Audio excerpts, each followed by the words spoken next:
தமிழ் திரையுலகின் முன்னணி கதாநாயகிகளில் சூப்பர் ஸ்டாராக திகழ்ந்து வருபவர் நடிகை நயன்தாரா. இவர் அவ்வப்போது திருக்கோவில்களுக்கு சென்று சுவாமி தரிசனம் செய்வது வழக்கம்.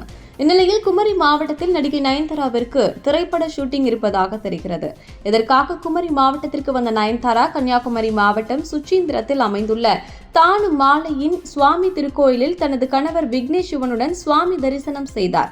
பின்னர் சுவாமி தோப்பில் அமைந்துள்ள ஐயா வைகுண்ட சுவாமி தலையை பத்திக்கு சென்று அங்கு சுவாமி தரிசனம் செய்தார். அதுபோல் கன்னியாகுமரியில் அமைந்துள்ள குமரி பகவதி அம்மன் திருக்கோவிலுக்கு சென்று சுவாமி தரிசனம் செய்துவிட்டு பின்னர் அங்கு கூடியிருந்த ரசிகர்களுடன் செல்ஃபி எடுத்துக்கொண்டார்.